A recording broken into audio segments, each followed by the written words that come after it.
hadn't interfered. Not even when that asshole Darren Storm had broken up with George a week before Christmas, yet still had the balls to ask her to make good on a promise to bake him a cake for his company Christmas party. Worse, she'd damn well done it. In fact, George had stayed up until 4 in the morning to bake and decorate it, even after spending the night with a sick, frightened senior whose family had missed their flight to be with her for an emergency surgery. Mrs. Wozniak had been terrified of going to the hospital, convinced no one came out alive. But her appendix had to come out before it burst, and George had stayed to hold her hand until she was taken into surgery, because that's who George was. Selfless, kind, loved by everyone at Mom and Dad's Place Senior Living Center, even if she didn't know how loved she truly was. And when she'd gotten the text from that Dick Darren asking if she'd remembered the cake she'd promised to bake, and Dexter had watched her go to the all-night market and pick up the ingredients with his fists clenched, ready to wallop Dickish Darren when he wasn't looking, he'd still stayed out of it. Instead, he'd placed roadblocks in her way, and the opportunity to realize she was being taken advantage of, giving her the opportunity to right herself all on her own. But George was also, among many of the other attributes she possessed, stubborn as a mule.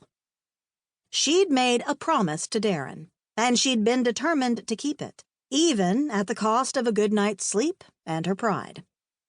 George never gave up, no matter how hard Dex tried to persuade her otherwise. And he'd done all the persuading. He'd made mental suggestions. He'd even made real-life suggestions directly to her face. All to almost no avail. Dexter had been her friend and coworker for 10 months out of the year since he'd been charged with her care and handling, as the guys upstairs in the HR department labeled it. They often had meals together, sat in the atrium and had morning coffee on a break from Dex's shift at the cafe located in the middle of the senior living compound, doing the job he'd taken as cover. They'd become instant friends from the day he'd started working at the cafe. They had more in common than he'd ever had with another human or angel. George thought he was gay, which almost made Dex's job easier, and he didn't tell her differently while trying his damnedest to stay emotionally uninvolved. Rules or no rules, she was hard as hell not to get involved with.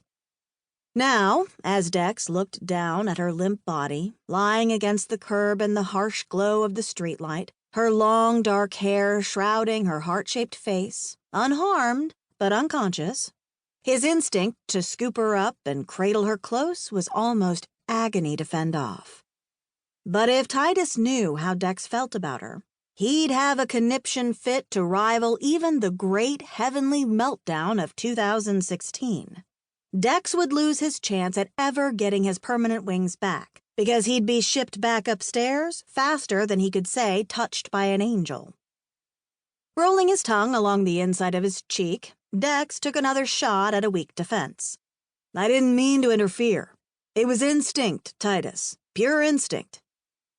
Titus made a face before he crossed his arms across his massive chest and said, You swooped in like Air Force One, Dex.